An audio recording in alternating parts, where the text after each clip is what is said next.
Lang kayo, ganyan. Nagano kami sa ano namin, sa alis namin. Legacy project. Yung mga feeding pa lang ng ano, yung mga bangkay, pato, lahat ng lighting wag. Tapos mag-start na kami. Yung kawayan po ba na tinatawag dito? Yung kawayan na po yun. Si Coach Andre, Donald. Saan po ang opisina niyo, tita? Sa ano, sa Manila. Kaya pala nakita ko sa opisina. Pero nandito sila sana pag-usinan ngayon. Kasi nag-iiwan ko pang Punta nagbibiyahe din si... Kaya yung Bayaw ko na. Bayaw ko siya. Pisan niya. Ay, hindi. Kasama niya pinsan. Pampanga, balik po kayo, di ba? Kaya... Ngayon paupong na tumakas. Dahil may sinisingin. Nakarating kayo dito, ano, malayo pa doon, Coach. Doon pa yung sa kanila rin, sa Magabong. Malayo pa. Stop over lang tayo rito. Ano naman, mga ilang ano pa kaya yun, Ben? Isang kilometro. So, ang ano ninyo, ang labas ninyo dito sa Miyan, Ay, yung ano nyo, yung... Pupunta lang ng Kayo na. Opo, convert po sa internet. Kasi may internet na ngayon dito. Kaka-open lang kahapon. Ay, gano'n. Nag-iikot din kayo. Sino kasama mo? Hihintay ko si Wing tita kasi sa Converse na rin siya nagtatrabaho. ano po yung Nag-agent na rin. Nag-agent na rin ako. Kaya Maganda yun. siya yung ano nag-install din. forward, ilang ano po yun? Hinihintay ko si Lani. Ba yan? Yung haba ng ano niya, yung Sa Magabong. Wala ko po hanggang sa may cruising lang. Sa may Kawayan ba ang ano yun lang niya? yung last na lap. hindi, ano po, Pag yung puno, Christine, 3 meter o alika din. Ano na ano, nauha yan. Ay, sige po dito. Sige. pero yung mahaba. Mag-anak ni Justin. Mag-anak din ni Justin. Ako mag-anak ko. Ano ka ba? hindi ko po yung ano nyo, yung contact number para makausapin ko yung gumagawa ng Kubo Modular. Tama. Itong Kubo Modular, ano po ito, 4 hours lang, nakatayo yung bahay. Tapos 50 years may warranty siya. Yun. Ano siya, tinatawag na earthquake proof sa fireproof. Ibig sabihin, within 50 years, pag may nangyari, nasira yung bahay, tutuloy ulit. 4 hours lang. 4 hours lang po yan, nakatayo yung bahay. Yun. Yun ang pinopromote ko ngayon kasi ang gobyerno natin ngayon, ang goal po nila makapagpatanim ng 1.3 million hectares of bamboo. Maraming kumbuko dito. Pwede. Baka, kasi bigayan namin doon ng 9 meter 120. Yung good. Kasi may good yun. May good, may pilmira siguro na yun. Yung mas mali, 90. Pero alam niyo po yung ano, yung pagtitreatment ng ano sa bamboo. Pag, Yung treatment. Alam niyo rin. Opo. Kasi para tumagal siya ng ano, di ba? May mga umaabot ko ng 100 years. Para yung sa may Paranaque. Yung bamboo, ano, Hi. organ. Ano na yun? Centennial. Hi. yun na yung control niya. Ano po number yun? 0935 26 56 450. So dito wala kayong idea yung pag-aalaga naman sa pater. Na maganda rin po ang pagbuhayin niya. Wala pang mga papay. Kailangan magkaroon na po ng ano dito. Bilangin niyo kung ilang kayo dyan. Maganda rin yung pato. Alam mo kung bakit? Mabilis sa yaman. Sa pag-aalaga niya. Hindi naman po yun. Mabili dito sa amin. Ay, hindi. Kami ang hahabol Bibili. sa inyo. Opo. May ganun ba? Magparami Opo. lang kayo. Si Boss Donald po ang harvest ng bibi. Ang maganda dito kuya, libre kayo sa kawayan. Ibig sabihin yung pang ano po niya, pang poultry niya. Wala kayo masyadong gastos sa ano, di po ba? Sa pag-aalagaan. Kahit kon lang yun, hindi naman makakalipad ng kon yun eh. Kahit ganito lang. Tapos di ba, kuya, yung bubong pwede namang kawayan din. Yung pinakabubong niya mismo. Kahit maulan na naman mga Kasi ang maganda po sa bubong na kawayan, malamig. Hindi kagaya sa yero. Pero okay lang kung tataasan yung bubong para hindi masyadong mainitan yung ano. Pero usually, yung bubong lang naman pagka tagulan. Para meron silang nasisilungan. Kailangan lang yung tubig, ano, para may taglang yan. Kahit po ba siya lang?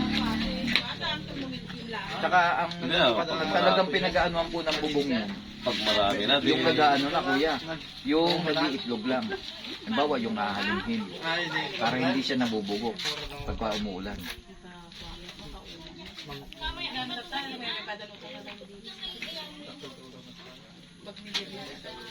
Kasi pinagkukumbine ko yan kuya, yung livelihood ng backyard duck farming, tsaka po yung pagtatanim ng kawayan.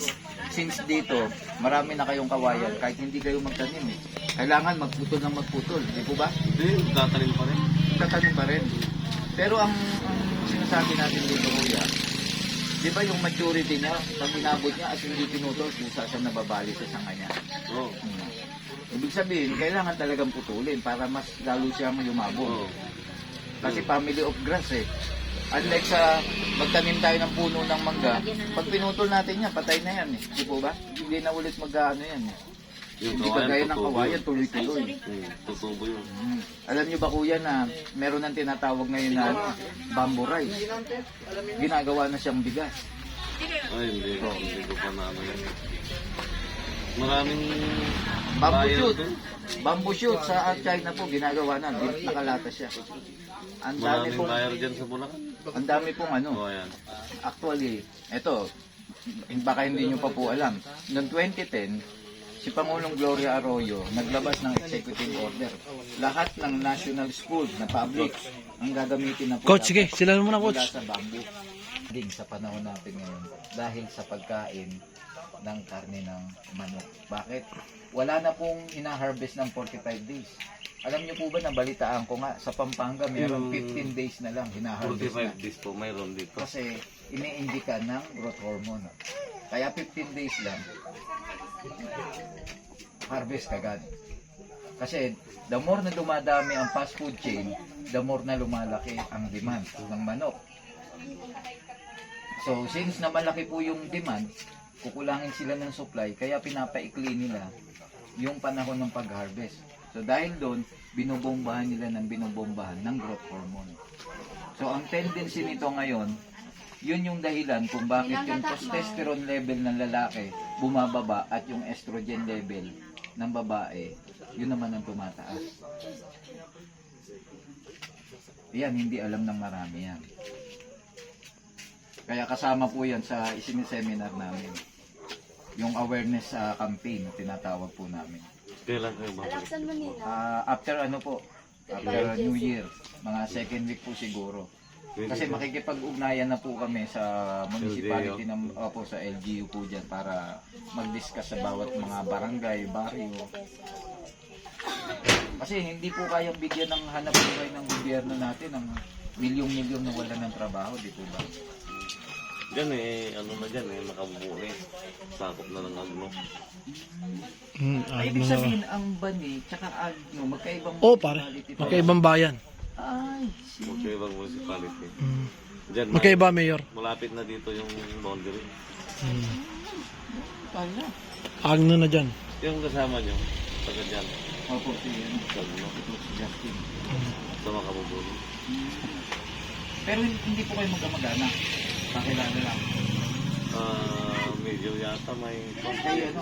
Bakit po ninyo? So, ganun po kuya. Babalik kami dito para mag-schedule kayo. basta pagbalik kayo, Opo. pwede nyo akong kontakin.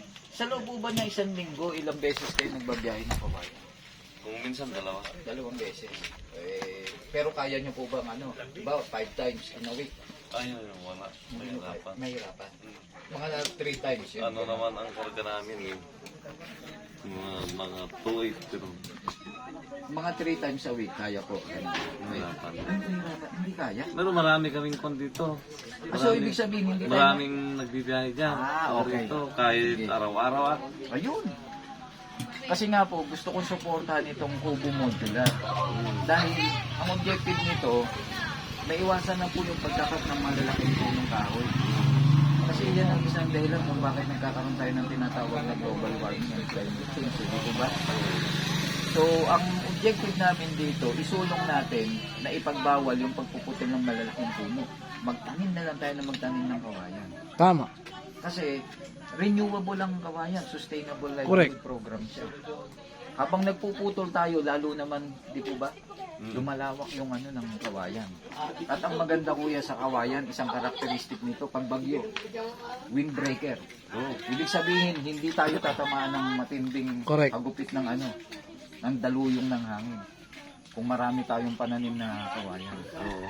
Yan po yun. At sa mga, yung pong mga kabundukan, para walang soil erosion, walang landslide, yung gilid nun, magandang tanim, kawayan. Dito, napakalawak pa po ng lupain na walang ano. Oo, malawak. Correct. Halimbawa, kuya, di ba, puro mga puno ng sagingan. Dapat ang pinakabakod nun, puro kawayan eh. Para hindi, di ba pagka bumabagyo, hindi po itutumba yung ano. Kawayan. Tama. Yung mga tanim na ano, papaya. Papaya, saging. Yan kasi yung mga madali pong ano eh, mabuwal ng hangin pagka may bagyo. Tama. Yan po yung ano namin, programa. Yan yung tinatawag ko po doon sa Legacy Project. Tama. Sige po, Kuya Mar. Salamat po sa inyo. Kuya Mar, thank you po. Sige po. Babalik po kami dito para mag-ano po tayo ng Babalik kayo po.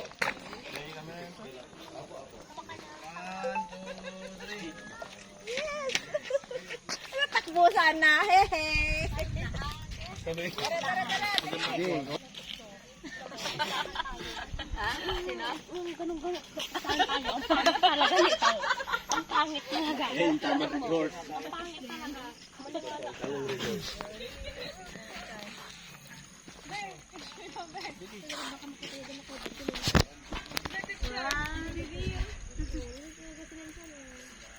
Uy, parang pag-aaring yung daan ah.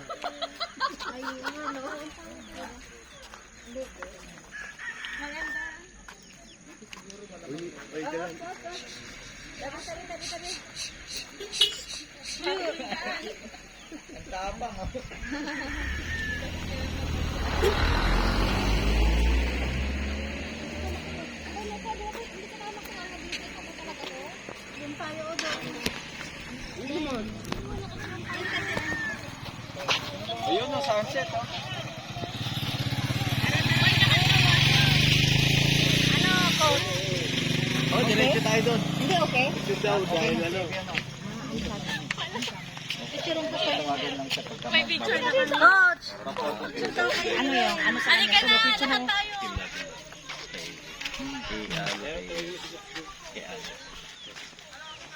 Yun o. Ay, babal. Eh, sabi niya eh, ano lang. Sige, oh, post na oh. Dito ka lang sa Sama ka na rin, coach oh. Oh, hawakan mo na, sama ako dun. motor. Wala bang bag? Dalawa eh.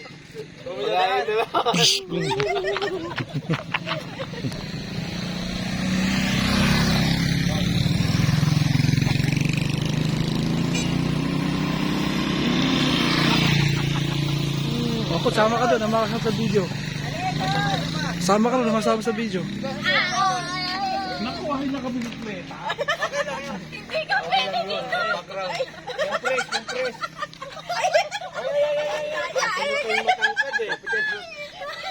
Gusto ko lahat. Uy, may nagawak ng bitwit ko, may bayad yun. Boom! Boom! Ayos. Oh. Okay. Eto, mas panoorin nyo sa YouTube nyo. Video naman yan. Ay, video yan eh. Tingnan lang pa. Ito, panoorin. Ito, panoorin nyo to. Yes, diretso tayo para abutin natin yung sunset. Oh.